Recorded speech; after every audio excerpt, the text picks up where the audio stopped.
चालणं एक ॲक्टिव्हिटी नसून एक व्यायाम आहे. Health tips. एक्सपर्ट्स सांगतात की रोज चालण्याची सवय मेंदू, किडनी, लिव्हरचे फंक्शन सुधारण्यास फायदेशीर ठरते. Weight loss tips. मागच्या काही दिवसांपासून रेट्रो वॉकिंग बरेच चर्चेत आहे. तज्ज्ञांच्या मते फक्त 10 ते 20 मिनिटांचे रेट्रो वॉकिंग केल्याने शरीराला बरेच फायदे मिळतात. रेट्रो वॉकिंग केल्याने शरीरही निरोगी राहण्यास मदत होते. Retro walk for weight loss.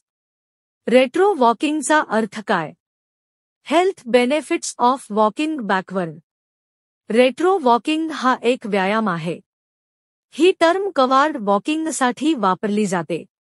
यामुळे मसल्स आणि माइंड बॉडी कनेक्शनसाठी उत्तम ठरते. यात तुम्ही सरळ उभं राहून पुढे चालू शकता. यामुळे शरीराला बरेच फायदे मिळतात. माइंड बॉडी कनेक्शन चांगले राहते. रोज चालल्याने आपले पाय, मसल्स, मेंदू चांगले राहते. माइंड टू बॉडीचे कनेक्शन लूज होते.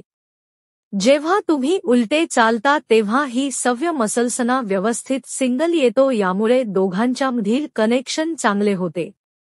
ऑस्टिओआर्थरायटिस. वाढत्या वयात सांधे कमकुवत होऊ लागतात, ज्याला ऑस्टिओआर्थरायटिस असं म्हणतात, ज्यामुळे सांधेदुखी उद्भवते आणि सूज येते. यामुळे उठण्यास आणि बसण्यास वेदना होऊ शकतात. एका संशोधनानुसार रेट्रो वॉकिंगमुळे प्रेशर कमी होऊ लागते आणि वजन कमी होण्यासही मदत होते. वजन कमी होण्यास मदत होते. सामान्य चालण्याच्या तुलनेत रेट्रो वॉक करायला जास्त मेहनत लागते. यामुळे तुमच्या जास्तीत जास्त कॅलरीज बर्न होतात. वजन कमी करण्यासाठी नॉर्मल वॉकिंगपेक्षा जास्त उत्तम आणि परिणामकारक ठरतं. मेंटल हेल्थ चांगली राहते. रेट्रो वॉकिंग केल्याने बॉडी अवेअरनेस वाढतो. स्लीप सायकल सुधारते आणि विचार करण्याची क्षमता, लक्षात ठेवण्याची क्षमता वाढते.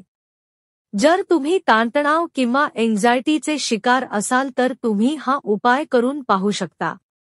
यामुळे मेंटल हेल्थ चांगली राहते. रेट्रो वॉकिंग करणं शिकल्यानंतर तुम्ही यात थोडा बदल करू शकता, कारण यासाठी तुम्हाला रोज कम्फर्ट झोनमधून बाहेर यावं लागते.